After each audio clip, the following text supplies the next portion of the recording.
సుగుణాల సిరి ఛానల్‌కి స్వాగతం. అందరికీ ఈరోజు నడుము నొప్పి, స్పాండిలైటిసు, సయాటికా దీని గురించి తెలియజేద్దామని ఈ వీడియో అండి. ఒక చిన్న అవగాహన కల్పిద్దామని. అయితే ఇది చిన్న ఏజ్ దగ్గర నుంచి ఒక ఏజ్ వచ్చిందాకా బానే ఉంటాము. 40 సంవత్సరాలు పైబడ్డ ప్రతి ఒక్కళ్ళకి కూడా ఈ ప్రాబ్లమ్ ఎక్కువవుతుంది. అంతేగాకుండా చిన్న వయసులో కూడా కొంతమంది నాకు నడుము నొప్పి, నాకు మెడ నొప్పి అని చెప్తున్నారు. అది ఎందుకు వచ్చిద్దంటే ఓవర్ వెయిట్ వల్ల వస్తుంది. ఎక్కువ మందులు వాడటం వల్ల కూడా సైడ్ ఎఫెక్ట్‌గా ఇలాంటివి వస్తాయి. ఇంకొక విషయం ఏంటంటే మనం కూర్చున్న పోస్చర్ సరిగా లేనప్పుడు కూడా వస్తదన్నమాట. అంటే మనం కంప్యూటర్ ముందు కూర్చున్నప్పుడు మనకిష్టం వచ్చినట్టు కూర్చుంటాం గానీ, మన వెన్నుపూస ఇబ్బంది పడకుండా కూర్చోము. అంతే గదా! అందువల్ల అది కొంచెం ఒత్తిడికి లోనైపోయి మనకి నాకిలా ప్రాబ్లమ్ ఉందయ్యా నువ్వు బాగా కూర్చో అన్నట్టుగా పెయిన్ వస్తదనమాట. అప్పుడు మనం సరి చేసుకొని చక్కగా కూర్చుంటాం నిటారుగా కదలకుండా. అలాంటి ప్రాబ్లమ్స్ అన్నీ ఎందుకొస్తాయి? అసలు ఈ వెన్నుపూస ఏంటి? ఇందులో నుంచి ఇన్ని ప్రాబ్లమ్స్ ఎలా వస్తాయి అనేది మనం తెలుసుకుందాం. మరి ఇప్పుడొచ్చేసి సర్వైకల్. మనం స్పాండిలైటిస్ అని చెప్పుకుంటాం గదా! ఆ స్పాండిలైటిస్ అనేది వెన్నుపూసను దాదాపుగా ఒక 5 భాగాలుగా విభజిస్తారు. కానీ కొన్ని వచ్చేసేటప్పటికి ఎక్కువగా మనకి మనుగడలో మనం చెప్పుకునే దాన్ని బట్టి ఫస్ట్ సర్వైకల్, తర్వాత థొరాసిక్, తర్వాత లంబార్, తర్వాత సాక్రల్. వీటి గురించే మనకెక్కువ తెలుసన్నమాట. ఈ సర్వైకల్ వచ్చేసేటప్పటికి మనకి ఈ మెడ దగ్గర నుంచి షోల్డర్‌లోకి పెయిన్స్ వస్తాయి చూసారా? అవేంటంటే మనకి మొత్తం టోటల్ వెన్నుపాములో నరాలు మొత్తం బయటికి ఉంటాయి. మెదడులో నుంచి వచ్చే నాడులన్నీ లోపలికుంటాయన్నమాట. ఇవేం చేస్తాయంటే ఈ బయటకుండే నరాలు మన వెన్నుపూసని స్ట్రెయిట్‌గా ఉంటానికి, ఈ లోపల నరాలు మనల్ని వెన్నుపూసని కాపాడుకుంటూ ఉంటాయన్నమాట. అయితే మనం చిన్నప్పుడంతా బాగున్నాము. ఇప్పుడెందుకు మనకిలా అయింది? మనం వంగుతుంటే నడుము నొప్పుడుతుంది. ఇలా తిప్పుతుంటే నడుము స్ట్రక్ అయిపోతుంది. మెడ స్ట్రక్ అయిపోతుందని చెప్పుకుంటాం గదా! ఎందుకంటే ఆ లోపల డిస్క్ అని చెప్పుకుంటాం గదా! అవి ఫ్లూయిడ్‌గా ఉండి మెత్తగా ఇలా ఉంటాయన్నమాట. మన ఏజ్ పెరుగుతున్న కొద్దీ మనం ఎలా ముసలవాళ్ళలాగా మన స్కిన్ను, మన హెయిర్ ఇదంతా డల్ అయిపోయి తెల్ల వెంట్రుకలు ఎలా వస్తాయో, అలాగే ఆ డిస్క్ అనేది గట్టిగా ఉండిపోయి మీకు ఒక ఫ్లెక్సిబిలిటీ అనేది సరిగా లేకుండా ఇలా తిరుగుతున్నప్పుడు స్ట్రక్ అయిపోయి అది ఇంకా మీరు పట్టించుకోపోతే నరం మీద ఒత్తిడి పడి ఆ ఒత్తిడి పడ్డప్పుడు ఇలాగ మీకు ఈ సర్వైకల్‌లో నరాల మీద ఒత్తిడి పడ్డప్పుడు ఇలా పాక్కుంటా షోల్డర్‌లోకి, ఫింగర్‌లోకి ఇలా వచ్చేసిద్దన్నమాట. అప్పుడు దీన్ని మీరు హాస్పిటల్‌కి గనక వెళితే మీకు స్పాండిలైటిస్ ఉందయ్యా అని చెప్తారు. ఈ స్పాండిలైటిస్‌కి మెడిసిన్స్ వాడాలంటారు. ఇంకా అవసరమైతే ఆపరేషన్ గూడా అంటారు. ఇలాంటి ఆపరేషన్‌తో పని లేకుండా మన వయసుతో పాటు ఈ గట్టిపడ్డ ఈ ఫ్లూయిడ్స్‌ని మళ్ళా నార్మల్ స్థాయికి చేసుకోవడానికి మన దగ్గర చాలా రకాల పౌడర్స్ ఉన్నాయి. శాశ్వత పరిష్కారం గూడా. చిన్నప్పుడు మనకైతే మెత్తగా ఉండి మనం ఎలా తిరగగలుగుతున్నామో ఈ ఫ్లెక్సిబిలిటీ అంతా మళ్ళా తిరిగొచ్చేలాగా నరాల మీద స్ట్రెస్ పడకుండా మళ్ళా నార్మల్ స్థాయికొచ్చి మన జీవన విధానం మళ్ళా నార్మల్ స్థాయికొచ్చి గడిపే విధంగా శాశ్వత పరిష్కారంగా మన దగ్గర అన్ని పౌడర్స్ ఉన్నాయండి. అలాంటివి మీరు తీసుకొని మళ్ళా నార్మల్ స్థాయికి రావచ్చు.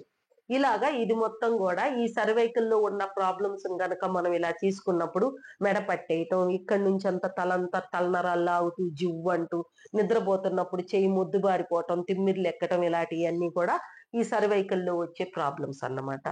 ఇప్పుడు ఈ థొరాసిక్ అనేది ఇది మనకెక్కువ అంత పనుండదు. దీంతో ఎక్కువ పనుండదన్నమాట. భుజాలు ఇవన్నీ తిప్పి చేతులతో చేసేటప్పుడు ఈ పని మనకెక్కువ ఉండిద్ది. తర్వాత కూర్చొని, వంగి బరువులు మోసేవాళ్ళు గాని, ఏదన్నా బయట పనులు జేసేవాళ్ళు, ఎక్కువ బరువులు మోసేవాళ్ళు గాని, కంప్యూటర్ దగ్గర కూర్చునేవాళ్ళు గాని, ఇంతవరకు ప్రాబ్లమ్ వచ్చిద్ది కాబట్టి ఈ ప్రాబ్లమ్‌ని లంబార్ అంటారు. ఇది కూడా అంతే. ఈ లోపల ఈ మెత్తగా ఉండే ఈ డిస్క్ లాంటి ఫ్లూయిడ్స్ మంచిగా ఉన్నప్పుడు బాగానే ఉంటది. అవి గట్టిపడుతున్న కొద్దీ మనకు ఒక ఫ్లెక్సిబిలిటీ తగ్గిపోయి ఇలాగా అంటే మీకొక రకంగా చెప్పాలంటే తలుపులో ఒక గ్రీజ్ లెక్కండి. తలుపు ఒక 10 రోజులు గనక అలా వదిలేసేసామనుకోండి. మళ్ళా మనం వచ్చేటప్పుడు గట్టిగా తోసేసి అది మంచిగా కదలటానికి ఏ గ్రీజో లేదంటే ఇంట్లో ఉన్న ఒక ఆవదమో ఏస్తాము. అట్లాగే. అలాగే మనకు గూడా అలా వచ్చిద్దనమాట. ఇంకిదొచ్చేసేటప్పటికి ఇది సాక్రల్. ఇదొచ్చేటప్పటికి మనకి కాల్లోకి లాగే నొప్పి అన్నమాట. ఇది సయాటిక. ఇది కూడా అంతే. మనకి ఈ డిస్క్స్ అనేవి సరిగా మొండిగా అయిపోయి, గట్టిగా అయిపోయి ఇలా ఉన్నప్పుడు, మనం ఏదో లేద్దాం చేద్దాం అన్నప్పుడు నరాల మీద ఒత్తిడి వచ్చి, దాంట్లోకి బ్లడ్ సర్క్యులేషన్ సరిగా ఎళ్ళక తిమ్మిరి లాంటి నొప్పి రావటము. అది నొప్పి అంటామా? ఇంకో బాధ అంటామా? నొప్పి కాదు. మీరు బయట ఎన్ని పెయిన్ కిల్లర్స్ తెచ్చుకున్నా ఇలాంటి నొప్పులు మీకు తగ్గవన్నమాట. బ్లడ్ సర్క్యులేషన్ సరిగా లేకపోవటం వల్ల వచ్చే ప్రాబ్లమ్స్. మరి ఇలాంటి వాటికన్నిటికి కూడా మన దగ్గర పౌడర్స్ ఉన్నాయండి.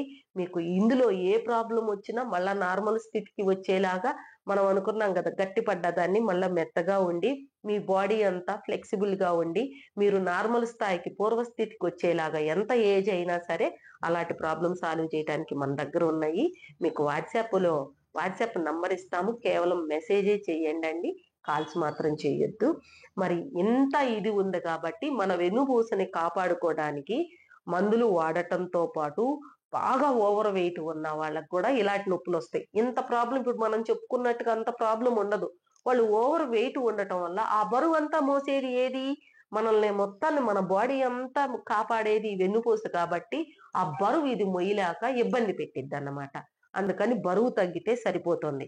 చాలా మంది మోకాళ్ళ నొప్పులండి ఇదేనంటే, మీరు బాగా ఓవర్ వెయిట్ ఉన్నారండి తగ్గండి అని చెప్తారు. దాంతో సగం తగ్గిపోయింది.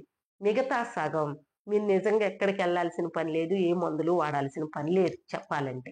ఎక్సర్సైజ్, బాడీకి ఎక్సర్సైజ్ చెప్పుకున్నాం కదా. 10 రోజులు తలుపు తీయకుండా అలానే ఉంటే స్ట్రక్ అయిపోయింది. అదే రోజు తీస్తూ ఉంటే ఏం అవసరం లేదు దానికి. అలా అని ఇక అంతకు మించి మేము ఆపరేషన్‌కి వెళ్ళమండి. మాకు షుగర్‌లున్నాయి, మాకు బీపీలున్నాయి. ఇవన్నీ కంట్రోల్ రావాలంటే స్టెరాయిడ్స్ అంటున్నారు. మాకు ఇంగ్లీష్ వైద్యం అవసరం లేదు అని అనుకుంటే, మా దగ్గర అన్ని పౌడర్ రూపంలో ఎటువంటి సైడ్ ఎఫెక్ట్స్ లేకుండా ఇస్తామండి. మీకు ఇలాంటి సయాటికా, స్పాండిలైటిస్, మోకాళ్ళ నొప్పులు ఇలాంటివి గనక మీకు ఉంటే, శాశ్వత పరిష్కారం కావాలి అంటే, మనకి ఆ గట్టి పడిపోయిన దాన్ని మళ్ళా నార్మల్ స్థాయికి తీసుకొచ్చి, మీ అంతటికి మీరే పూర్వస్థితికి వచ్చేసి ఎవరి మీద ఆధారపడకుండా పని చేసుకోవచ్చు. శాశ్వత పరిష్కారం. ఇలాంటి పౌడర్స్ కావాలంటే వాట్సాప్ నంబర్ ఇస్తాం. ప్లీజ్ దయచేసి మీరందరూ కూడా అర్థం చేసుకొని మమ్మల్ని ఫోన్ చేయకుండా మెసేజ్ పెట్టండి. మరి ఫోన్ చేయకపోతే ఎలా తెలుస్తుందండి అని అనుకుంటే, కన్సల్టేషన్ ఫీ ఉండిద్దండి కాల్ చేస్తే. మేము గనక మీతో మాట్లాడాలంటే కన్సల్టేషన్ ఫీ పే చేస్తే మేము మీతో మాట్లాడి మీ ప్రాబ్లమ్ సాల్వ్ చేస్తాం. మరి ఇంకెందుకు ఆలస్యం అండి? ఇలాంటివన్నీ కూడా ఒక నాలెడ్జ్ పిల్ లాగా పనిచేస్తాయండి. మా ఛానల్ అంటేనే అది.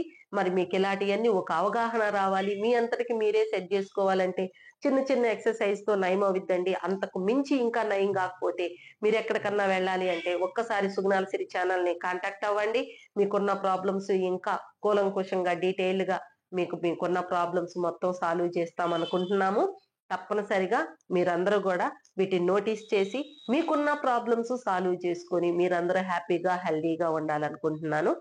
మరి మా ఛానల్ కనుక మీకు నచ్చినట్లయితే లైక్ చేయండి, షేర్ చేయండి, సబ్స్క్రైబ్ చేయండి. అలానే బెల్ ఐకాన్ని క్లిక్ చేశారంటే మా నోటిఫికేషన్ మీకు వస్తుంది.